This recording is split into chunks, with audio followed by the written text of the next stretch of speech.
you a struggling chiropractor trying to build your practice? Are you an ambitious chiropractor looking to grow your practice above and beyond industry norms? When it comes to marketing, if you've got questions, he's got answers. If you've got problems, he's got solutions. He is Rossi Eason, the founder of the Chiropractic Marketing Bureau and author of the Secrets of Superstar Chiropractors book. Now here is the man himself, Rossi Eason. Hi, this is Rossi Eason, the founder of the Chiropractic Marketing Bureau and author of the Secrets of Superstar Chiropractors book. And in my last video, I talked about the 7 secrets or the 7 commonalities that superstar chiropractors in the top 1% possess that other chiropractors in the 99% do not. In this video, I'm actually going to show you how to take those 7 secrets and turn it into a 7-step marketing system that you can use to grow your practice to the top 1%. However, for the purposes of this video, I'm actually going to start with secret number 1, which is how to develop a unique selling proposition, which is arguably one of the most important steps in this process.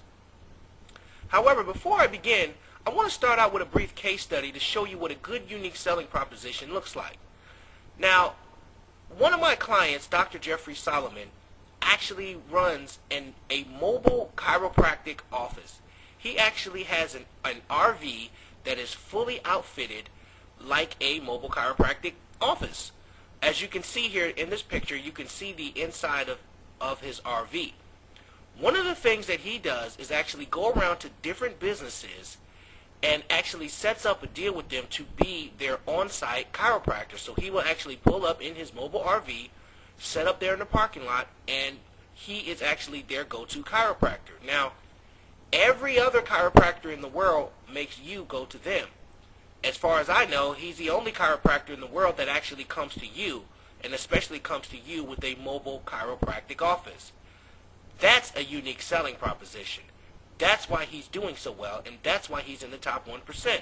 Why? Because he's uniquely defined his position in the marketplace. Now, I want to talk to you about how you can develop your own unique selling proposition. Now, when developing a unique selling proposition, there's really 2 questions that you need to answer. The first question is, why do people do business with you now? The way that you do this is you want to figure out why your patients are actually coming to see you. The best way to do this is to survey your patients and ask them, why did you choose me? After all, you're not the only chiropractor that they could go to, and you're certainly not the only chiropractor in your geographic area. So you want to find out why they do business with you, and you may be surprised at what you find out, and more often than not, it's probably for a reason that you never thought about.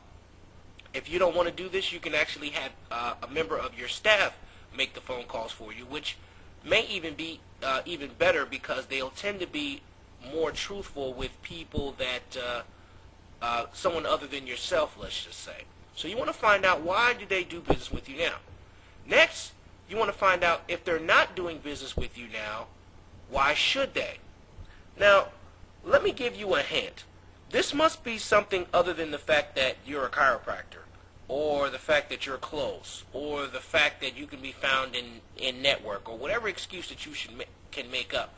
This should actually be a real reason. If you don't know why someone's doing business with you, you need to actually have that clearly defined. Because again, after all, you're not the only chiropractor that they could do business with.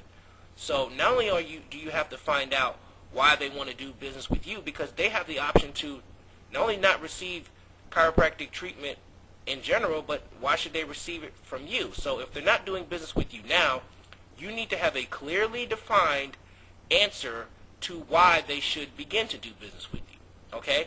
Now, once you've answered those 2 questions, you really can break that down into 3 different ways to achieve a unique selling proposition.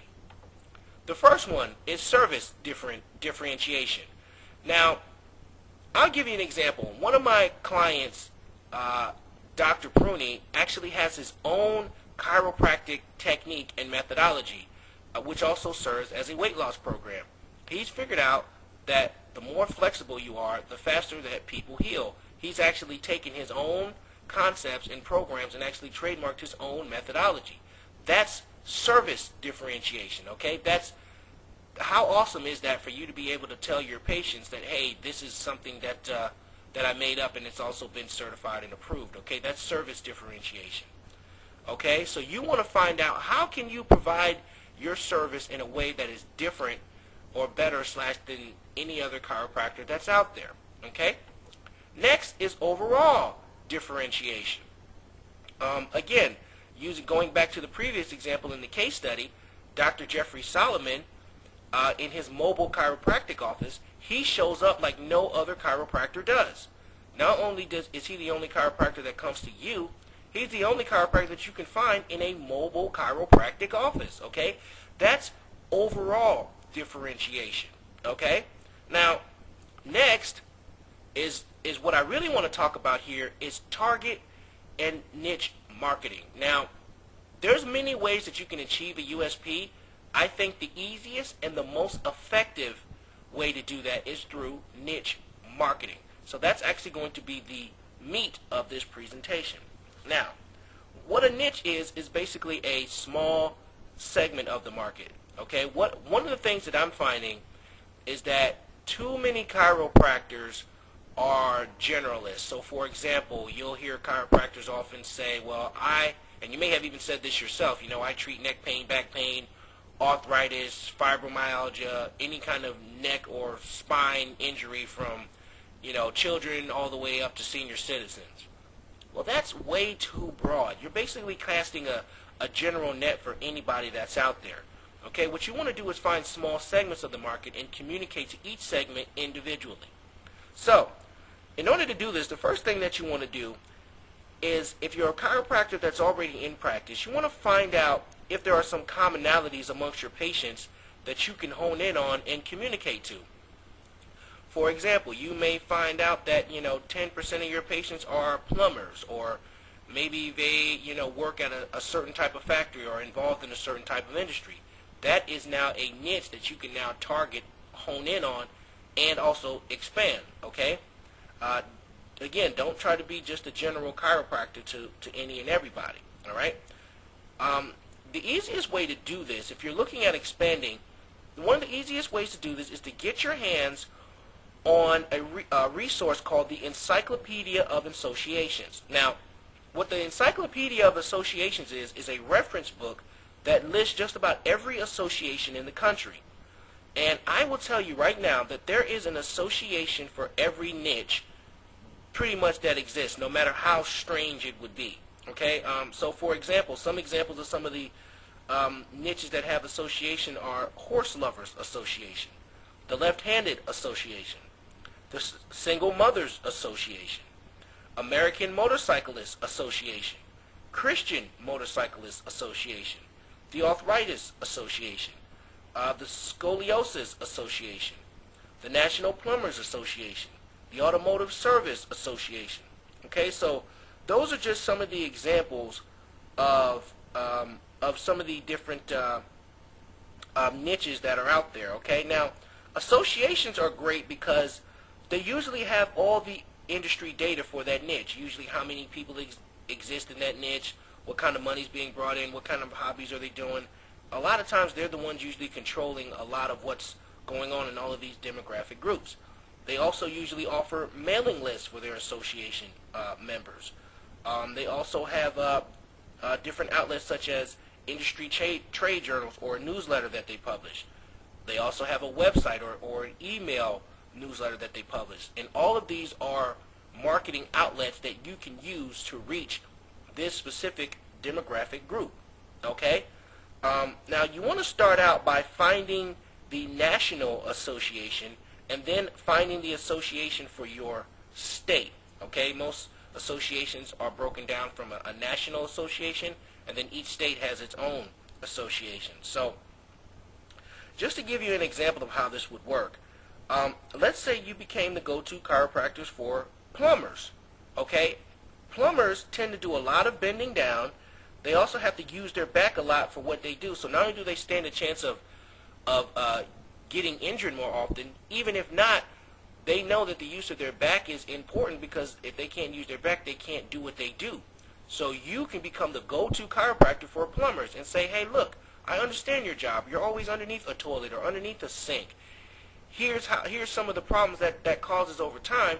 I just want to let you know that I'm the go-to chiropractor for you as a plumber, and I understand your specific needs. Okay? Think about how much stronger that is versus saying, hey, I'm a chiropractor for any and everybody that has any kind of problem that I could possibly heal. Okay? Again, let's take another example. Auto mechanics would be another great niche for the same reason. Auto mechanics are usually bent over a lot. They're usually either under a car or they're bending over looking in the hood. So again, it's the same thing. They either stand more of a chance of getting injured, or they need to definitely have some adjustments done on their back. The great thing about that niche also is, for example, when people get into an accident, one of the first things they do? They take their car somewhere to get fixed. So not only could you have auto mechanics as clients and as patients, but you can also use them as referral sources to refer people who've been into an accident to you. And you let them know, hey, I'm the go-to chiropractor for auto mechanics. Okay, so those are some great niches. Okay, now there's also psychographic niches. So for example, if you're a motorcycle enthusiast, you may want to market to other motorcycle enthusiasts. Okay, but be sure to tell your story so that there's affinity there. If you're a type of person that rides a motorcycle, you can say, hey, I ride motorcycles all the time. This is the kind of bike that I have. I've either gotten injured, or I've been out riding with other people who've gotten injured. Or, we're always bent over. You see motorcyclists, they're always hunched over, and here's some of the problems that causes for your back. I just want to let you know that I understand you because I'm one of you, and therefore I'm the go-to chiropractor for motorcycle enthusiasts, okay? Now, for example, my father was in the aviation industry, so I might go after people in the aviation industry and tell that story, okay? Now, also, you want to, when you're in a niche, it doesn't mean that you only have to be stuck to one niche. You can and should have multiple niches, okay? So you can be in multiple niches at the same time. The key is that you want to communicate to each niche individually, so that way your solution is specifically targeted to them, okay?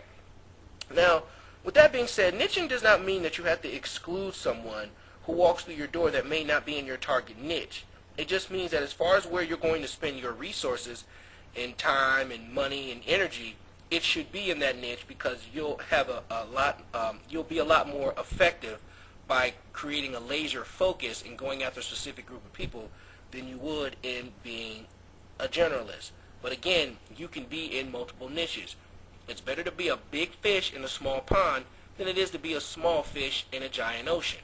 Okay, but the beautiful thing is, as a big fish, you can swim in multiple ponds. Okay, but the key is you want to operate in small ponds, or even better, small funnels, rather than trying to be, again, that small guppy in a giant ocean. Okay. Now, I will say this. You are going to be somewhat limited geographically, so it is good that you are in multiple niches, because, for example, there may be people in your niche from all over the state, which realistically you're not going to be able to service all of them. So, but by being in multiple niches at one time, you can actually have a pretty large group of people right there in your area. Now, I will say this. You will find that people will come from a lot further if they feel like they're getting a solution that is specific to them. So you may not be as geographically limited as you would think, but once again, that's the power of target marketing, and that's the power of having a unique selling proposition that you can use to uniquely define your position in the marketplace. Now, in the next video, I am actually going to show you what to do with your unique selling proposition once it's created. We're actually going to talk about how to integrate your unique selling proposition into your current sales and marketing process so that you can begin to see some growth and to help you grow your practice to the top 1%. However, in the meantime, please remember, even as a doctor, if you're in business, then you're in marketing. And if you're not in marketing, then you're really not in business. But there's no need to climb the mountain of success by yourself. when you can stand on the shoulders of giants. Make the right decision.